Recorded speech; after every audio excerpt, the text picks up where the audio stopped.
Chairman just gave you at the beginning that our next guest is right here, the senator from Virginia and Senator Mark Warner, the top Democrat on the Intelligence Committee. Thank you so much. How are you? How are you this morning? Good. Although I'd like to, before you even ask the first question, please, echo what John said at the end. I think we sometimes in this town there's so many issues coming at us in so many different directions, but I would echo what John McCain just said at the end. Don't bet against our country. We got a huge number of assets, so we need to remember that at the end of the day. Well, unfortunately, we also have a series of issues. Yes, exactly, and some pretty horrific news coming from the UK. And as the top Democrat on the Intelligence Committee, is there anything that you can tell us about what we know about the attack? Well, first of all, let me again also echo what John said and commend Pete Peterson and Michael Peterson. The fact that they have hung in this long on this issue of fiscal responsibility is terribly important. This is an issue that waxes and wanes. It will wax again shortly with $20 trillion of debt. If we don't come back to that, we are going to leave. That is singularly the most important issue, that we could leave our country in a much weaker state if we don't address that issue. In terms of the horrific bombing in Manchester, I've not been fully briefed at this point. It does appear, obviously, from the news reports as a terrorist attack. We don't, again, know whether this was a homegrown in the UK. And our hearts, obviously, I think about every time elected officials always say thoughts and prayers. It somehow seems insignificant to simply say that at this point, particularly this one where it appeared to be teenage girls for the most part, just awful. And ISIS has claimed responsibility. I know ISIS has claimed responsibility, and echoing what others have said, we have to take out Raqqa. We also have to realize that the threat is as much on homegrown or in the UK, perhaps people returning from the fight. I sometimes worry that while I support the increase in military spending and we build aircraft carriers in Virginia, I know we'll at some point get into the questions around Russians, what have you, but if you look at all the Russians have spent to intervene in the United States elections, what they spent on the French elections to intervene with the disclosure of the emails against Macron, if you look at what they'll spend in the German elections where they've already penetrated the Bundestag, what they spent in the Dutch elections where they hand-counted ballots, you add that all together, and one of the experts we talked to said that's probably less than 3% of the cost of a new aircraft carrier. So I worry at times when we see the power of using the internet and cyber, particularly where terrorists can use that in an asymmetrical way, that we have to both prepare a conventional military, but we also have to be prepared for this new asymmetrical fight where terrorists can radicalize an individual using tools of communication, and where nation states can actually try to interfere in our democratic process or steal our secrets. Let me follow up on that, given the news of the day of the president's budget, the full budget going to Congress. Do you think, I mean, John McCain just said it's dead on arrival, and he's not alone. Dead on arrival. Dead on arrival. Sure, as a Democrat, you agree, but just broadly, do you think that, how do you think that the U.S. should be spending its money, or is it more about manpower and training? No, it is about spending money on our military and equipping our troops. It's also about having appropriate cyber defenses. The Russian military, when the oil revenues went down, cut some of their traditional, but they kept their cyber spending at close to 15%. We don't spend anything near that on cyber. We've seen the ability, we can be attacked in an asymmetrical way, and our very technology excellence, which allows us a higher standard of living, actually makes us more vulnerable on the cyber front. It is, to my mind, potentially the single greatest threat we face in our nation, because we face nation states and terrorists in terms of cyber attacks. The budget itself, the budget reflects an America that I don't think this president has any knowledge of. The notion that he would go out after we still have wide swaths of our country that are struggling from the recession and dramatically cut food stamps and TANF and student loan support, other kind of programs that help those who are still in need, to give people like me and you a tax break is craziness. To cut Medicaid $600 billion, which in effect is not really a cut, but simply a transfer of responsibility to the states. I'm a former governor. I would be outraged at this point, saying if you run a responsible Medicaid program, you're going to be penalized by this new cost shift from the feds to the states. I would echo what John has said. We do have to deal with entitlements. I'm the first. I've got the scars to bear from that, from the old Gang of 6 days. But if we're going to deal with entitlements, we also have to deal with revenues. The truth is we've got the world's most complicated tax code. We've got the highest nominal rate at 35% on the business side. We have to lower that rate. We have to repatriate dollars. But if you add together state, local, and federal taxes together, Dana, we sit at 31st out of 34 nations, all of the OECD. We are the lowest taxed industrial nation in the world. So we got the worst tax code, the lowest collection of revenues, and we can't run the enterprise we've got, no matter how they try to cook the books with this budget, on the revenue rate we've got at this point. So we've got to take on revenues. We've got to take on entitlement reform. I'm not sure out of tax reform itself we're going to be able to get to revenue neutrality with the rates we need. I think we may need to look at a new revenue source, whether it's a VAT or a GST or a carbon tax. Because before I used to believe that— I think with a Republican-led Congress, there's actually some increasing number of Republican economists who are saying a carbon tax might actually be a more rational way, probably more rational than cap and trade. But the truth is, you can't get the corporate rate down to— you can never get it to 15, but you can't get it to even 20 just with tax reform, because at the end of the day, I'm not sure that most businesses, as much as they say they want tax reform, are going to give up interest deduction, or going to give up some of the major deductions that are where the money are. So it is this issue, we may not culminate in this budget season, but what the Peterson Foundation is talking about, we have to take on, because just one other— I got to get out of my points on these things. At $20 trillion in debt, when interest rates, we're starting to see interest rates go back up, for every 100 basis points that interest rates go up, we add $140 billion minimum, it's a little bit higher at this point, of additional debt service payments. That's more than we spend on Department of Homeland Security and Federal Department of Education combined. And that's money we get nothing back from. That's just right off the top before we spend $1 on the military or the $1 on Social Security or any other item. So this overarching debt that have accumulated for 75 years really is the unseen elephant or donkey in the room, depending on your analogy. Let me ask you about one thing that's in the president's budget, and that is to help families with 6 weeks of national paid leave to be made available to new mothers and fathers. Is this something that Democrats could actually work with the president on? I think that's the president's daughter's proposal. Yes. I've not seen the details, but again, I think most industrial nations have moved to some level of paid family leave. I think it makes a lot of sense. I'd be anxious to see how they're going to pay for it. But I'm wide open to that. I think most of us would support paid family leave. But if you're going to start a new program for paid family leave for middle class and upper middle class families at the same time you're cutting child support programs for poorer mothers, I'm not sure that's necessarily a fair trade-off.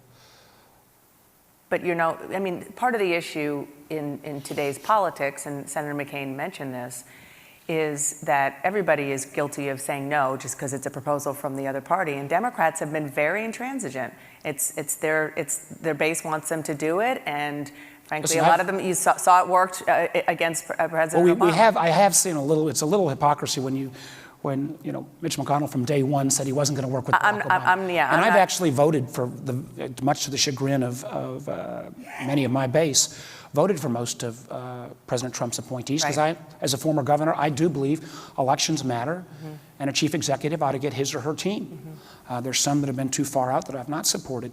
But I'm wide open to this family medical leave. But what we've not seen yet is in any substantial way an outreach from this administration or the Republican leadership on the two issues that are the most important that we're grappling with on the domestic side at this point: healthcare reform or tax reform.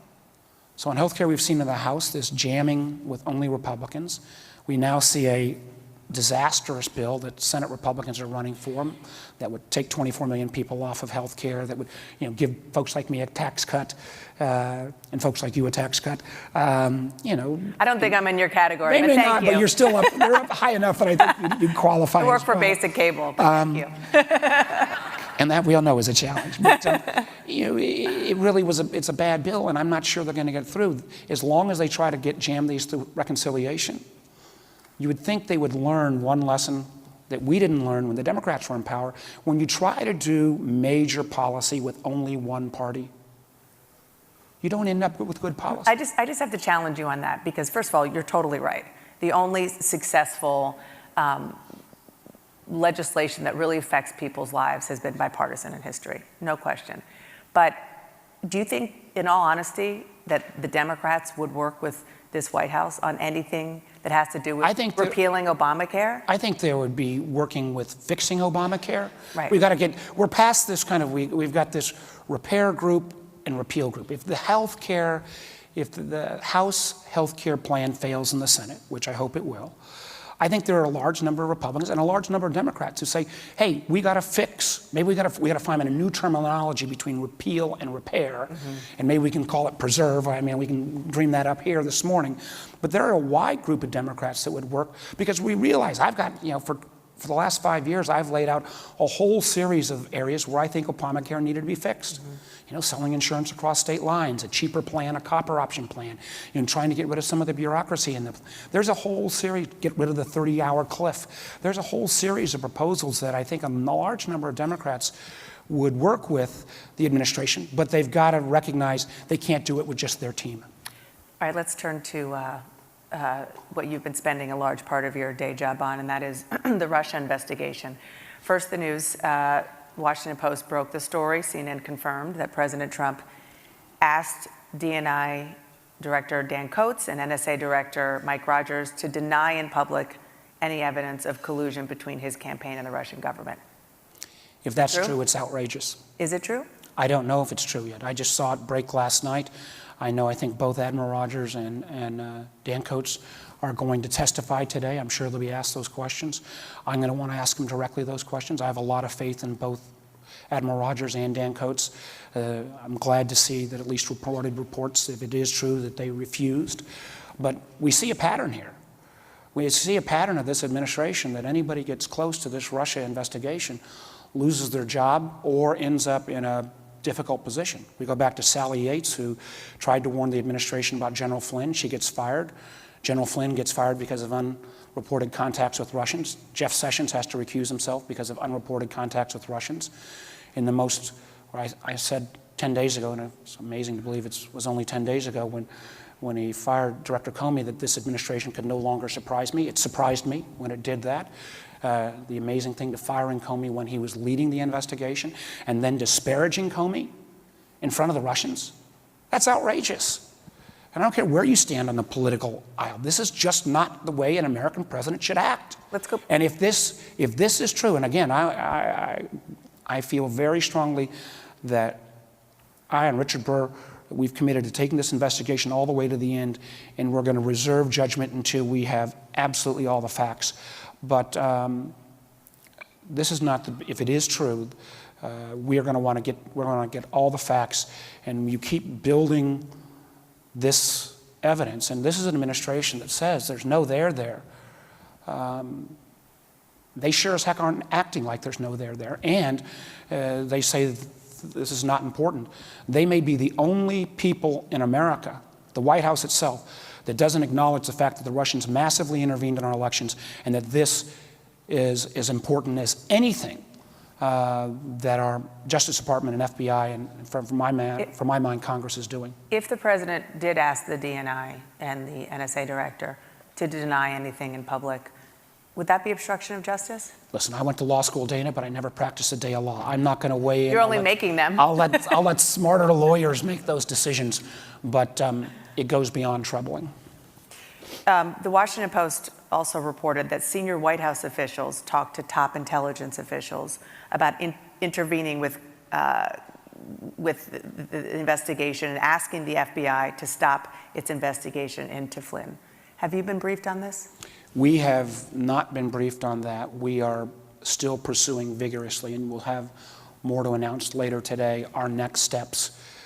We respect anybody's right to take the Fifth Amendment, but I don't believe that a request for documents and getting documents that may be calendars or visas or items that have already been written and established. Now you're talking about Michael Flynn. Talking about Flynn. Can we just go back for 1 second to the notion of people inside the administration, inside the White House, calling the FBI? I have not been briefed on. We're going to be okay. sitting down with Acting Director McCabe to try to find that out. If that is the case, we see a pattern here that, not me, but some lawyer can make a pretty darn good case that this goes way beyond inappropriate. So back to Flynn. So you mentioned Flynn the fact he's pleading the Fifth. Flynn tried to plead the Fifth. Right. We don't believe that you can take a blanket immunity on the Fifth in terms of documents. We'll take some further action today, 2 sets of options.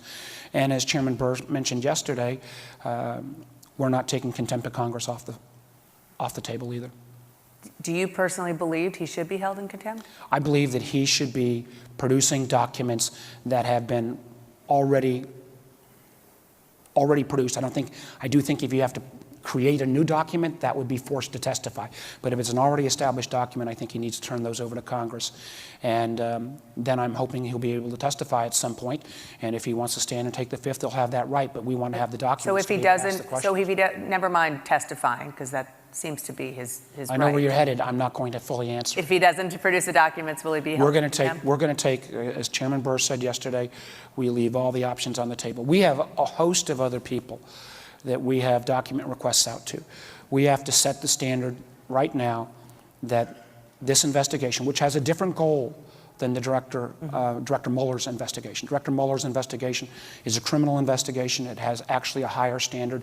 History has shown that you can have an active congressional investigation and a criminal investigation going on simultaneously.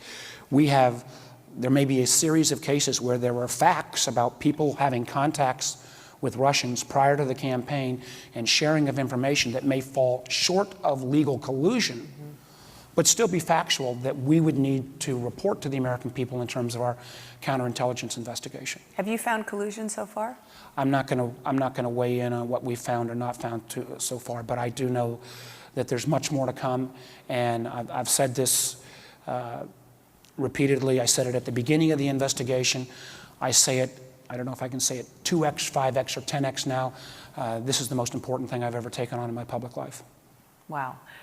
James Comey has agreed to appear before your committee after the Memorial Day recess. Are you confident he's going to be able to speak freely about the conversations he had with the president? Did he assure you that he would? That is my absolute hope. I think Mr. Comey wanted to talk with appropriately. He's very much a straight arrow. He wanted to make sure he talked and checked in with the Mueller investigation before he testified before us. But he deserves his chance to present his case to the American people. He has been disparaged by this president. He's been written about in a memo that was not truly a legal document in terms of Acting Attorney General Rosenstein. He was dismissed without even the courtesy of letting his family or him know ahead of time. And then, kind of the ultimate insult, the fact that the President of the United States would, in a meeting with the Russians where it was, again, been reported the President divulged classified information, and we've asked for those transcripts, where the director of the FBI disparaged and, in a sense, saying, gosh, he's going to get the pressure off of him now because, wink, wink, this Russia investigation. When you negotiated with Mr. Comey, did he make clear he was going to come and he's going to tell all? Mr. Comey wants to tell his side of the story, and I'm glad he's chosen the Senate Intelligence Committee to do that in open session. And if we need a closed session for classified, we'll do that as well. And then you mentioned Bob Mueller and the special counsel. Do you feel confident that that's not going to impede your work? I strongly urge the appointment of this special prosecutor because I felt there were too many people in the chain of command at the Justice who'd been either affiliated with the Comey firing or had shown some kind of commitment to this administration in terms of that potentially could interfere with the Russia investigation. And as we've seen, it appears at least that this administration has been trying to get loyalty oaths from virtually all people up and down the chain of command, which is very disturbing. I think Bob Mueller brings the integrity and the independence to do this job right. But his effort, which he will take over the existing investigation, won't interfere with ours. We'll take separate paths. We'll have to deconflict, so we don't want to interfere with any of the criminal. But I believe he'll get the resources, and Acting Director McCabe was extraordinarily strong in public testimony last week, saying they've put the resources, the people, the agents, this is a top priority for the FBI. Okay, we're out of time. I just have to ask you, just big picture, about this investigation. There have been times since you started where you and your colleagues have been frustrated that it hasn't been going fast enough, that you haven't gotten the resources that you needed, access to what you needed. How do you feel about it right now? Dana, I'm not a very patient person, and I've never done something like this, but the process of getting the intelligence first, seeing the people who work for some of the bigger names like Manafort and Stone and Flynn, before you see those people. Now we've got a host of other individuals. It feels like every week there's new leads. I feel like the investigation has set its pace, but if at any point we're not getting the resources that we need, I'll be the first to ask for more. Well, thank you, and thank you for talking about this, because as you and Senator McCain and pretty much everyone else has said, the big issues that the Peterson Foundation and others really focus on, rightly so, the debt, the deficit, and everything that goes along with it, it's hard to keep focused on that. It is hard to keep, but because we can kick the can on the debt and deficit, but every day and week we kick the can, we make the problem harder. I mean, it's hard to imagine. I work in the only place in America where people last year were, in effect, almost high-fiving because our deficit was only $500 billion in the red. Any legitimate business would be out of business that way. So the accumulated, it's not going to be the annual deficit that ultimately cripples us if we don't take it on. It is that accumulated debt that has been accumulated by Democrats and Republicans alike for the last 75 years. We do a great disservice to our kids if we don't take it down. And the challenges around Medicare and Social Security and the challenges around revenue, we can make incremental changes that phase in over decades. But if we don't start those changes, John mentioned about the Tip O'Neill Social Security deal. That was done, but it was phased in over a 25 or 30-year period. We got to do the same thing now, but we got to start.